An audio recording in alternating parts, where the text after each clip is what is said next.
So, if your parents passed away relatively young, it's only natural to wonder if, unfortunately, you're going to follow the same path. Well, and from a financial standpoint, it makes you then start to think, does that change how I should approach things like Social Security and financial planning and other benefits? What we're going to do today is answer a viewer's question about this exact topic on today's episode. So, let me grab Ryan and we'll get started and ask if I'm not going to live to 90 or beyond. Should I change how I claim Social Security and other benefits? We'll find out coming up next. Back on the Pilot's Advisor, once again, I'm Walter Stroholt alongside Ryan Fleming, your Pilot's Advisor, financial advisor, pilot himself, and always guiding us to and through retirement successfully here on the show. And Ryan, looking forward to today's episode as we dive in right away. The viewer's question that we're going to go over here in just a second, and they're wondering, hey, I'm not going to live very long, is at least how they're feeling. And so should that change my whole retirement picture? Is this a similar question that you get from time to time? Well, it's absolutely something to talk about. And yes, it does come up with Social Security, but it weighs on everything else too. Taking advantage of your go-go years versus your no-go years if you have a bad family history or other health problems. But I think Social Security is just such a hard conversation. And the reason it is because the first thing I ask somebody when we start talking about Social Security, I go, well, when are you going to die? Mm-hmm. And of course, nobody knows when they're going to die, which is the premise of the whole conversation. You sort of ask it jokingly, and the listener question or viewer question we're going to show in a second is actually saying, like, giving you the answer, right? Yeah, and if you knew that, then it's just a math equation. Yeah. But now the other side of it is we are trillions and trillions of dollars in debt, and I don't think Social Security is going to go away, but I definitely think it's going to be cut. I mean, and I think most people that even have the conversation all agree that at some point in time, Social Security is going to be reduced or means tested. So how does it look different? That's for sure. How does that change how does that change the conversation? Right? Yeah. Our answer today might be totally different in 10 years because we don't know what's going to happen or what might get reshaped. Well, go ahead and let's find out what the question is, and then we can try to go down and ask some of these things. So it's an anonymous pilot saying, my father died in his late 60s and my mother died in her early 70s, so I'm not planning to have much longevity myself. Does that mean I should start Social Security as early as I can? And I think there's more questions. It depends, right? What about the aunts and the uncles? Like, give us the rest of the family history here, maybe. And I can relate to this. My father passed away at 66. His dad passed away in his 60s. So I'm like, well, I don't have a very good family history. Mm-hmm. On top of that, we all know that flying all the time is not healthy on our bodies. And so I don't care if you're a Delta pilot or a Southwest pilot, being a FedEx or UPS pilot, it's even worse because you're flying at night too. Backside of the clock. And there's tons of data out there just talking about how unhealthy it is. But yet we still have pilots in retirement that live to 90. But in general, I like to think we don't have a good track record, or at least have that conversation. The other side of it is nobody talks about you could take Social Security early and then just not spend it. Okay. So we never really have the conversation of, I'm going to take my Social Security as early as I can, but then I'm going to start letting that money work for me and grow over time versus waiting and getting that difference. So there's a whole conversation there on what the opportunity cost is.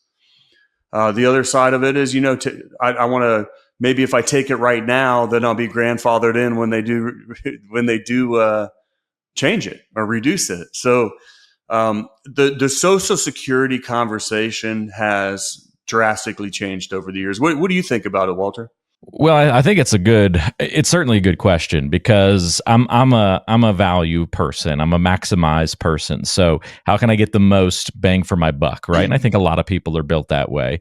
And so I just don't want to leave anything on the table, right? Like I'm willing to spend more if the perceived value is there. I am more than happy to spend less if I feel like it's a better value, even if the outcome's not as good, right? So like sometimes I place value over everything. And I feel like that currently with Social Security, like I just want to get the most. I don't want to leave any on the table. So I'd almost, just personally, I'd rather skew early just so I can try and say, oh, I at least got to collect it for a few years, even if mathematically I didn't end up maximizing it because of when I died. At least I gave myself the chance of having it for the most possible years. You know what I mean? Like that's just the way I'm pre-wired.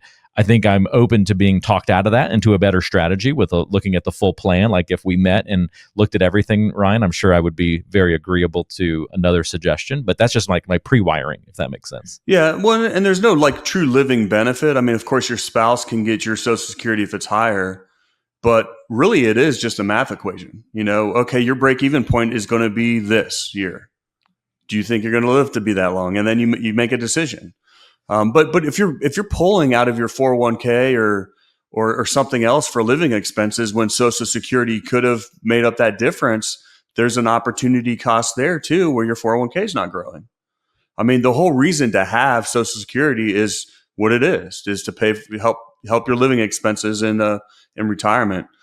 I think I never want somebody to take it as early as they can, but I think 65 is a great time to take it, where you make that natural transition as a pilot of retiring, pulling Social Security, and then there's not as much of that income drain off of your retirement accounts.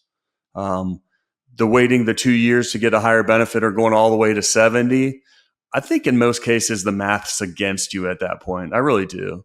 But once again, it how's your health? How's your family history? I mean, what are you going to do with the Social Security? Are you going to take it and spend it, or are you going to invest it? Attention aviators, when you've spent years in the cockpit managing the complexities of flight, isn't it time you navigated your retirement with the same precision? Introducing retirepilots.com. Right at your touchdown zone on our homepage, there's a beacon flashing, "Get my free toolkit." Click that and you'll be cleared for a direct route to Ryan's retirement toolkit, tailor-made for pilots like you. Inside, you'll find two of his important works, The Pilot's Advisor and Pilots Retire Early. Between these two books, you can decipher the 9 critical decisions when retiring before 65 and discover the 7 lessons to help pilots land safely in retirement. But that's not all. This toolkit is packed with altitude-high value, including extras to get your retirement plans off the runway and light the afterburners on your 401k. Vector on over to retirepilots.com to grab your toolkit, and let's embark on this journey together. Can you illustrate for us, Ryan, maybe just to kind of drive this one home, just an illustration of maybe what you did for one pilot where it made sense for them to take Social Security early, and then where it made sense for somebody to delay it to later on, and what was kind of the difference in their situations that led to that? I think one of the things that really drives it, to be honest with you, is pensions. If we have a lot of pilots that have a military pension, and then we have a lot of pilots that get a pension from FedEx or UPS. If you have both of those pensions, you don't have any income problems at all. Very easy to wait because you see that bigger dollar figure there. Where I think, and it's not really surprising, but those that didn't plan as well, those that don't have a lot of either a pension or they don't have a large 401k balance, tend to have to take it earlier because they just need that money to make the math work. I have to take Social Security to meet my monthly living expenses. And then sadly, you're looking at a case, it's really one of two scenarios. People that have an abundance and they're never going to run out of money, and we're going to watch it just continue to grow off into the sunset. And then that hard question of, well, guess what, Joe, you're way behind. The math doesn't add up, but you still got to live life, and you can't guarantee that they're going to not run out of money because the math says they're going to run out of money. And sadly, there's pilots that are Uber drivers. There's pilots that are Walmart attendees. And you're 65, 70 years old and still working. But that's why the decisions we make in life early on dictate what it's going to look like later. I think that's the two basic ones. And I think that I don't want to say political views, but their view of the government determines whether they're going to take it or not too. Like if there's not a lot of trust there, I find those that don't really trust the government, they want to take it right away and get what they can. versus somebody that, I'm going to be taken care of. I'll keep deferring because I know they're going to pay me later, and having that trust, I think they tend to delay a little bit more. I'm going to be in the middle. I think I'm going to probably take mine earlier and start, getting what I can. But there's also that aspect of, I just don't think I'm going to live to be 85, 90 years old. Yeah. So it sounds like you've got at least a tinge of this person's question kind of on your own heart a little bit. And that's interesting to see.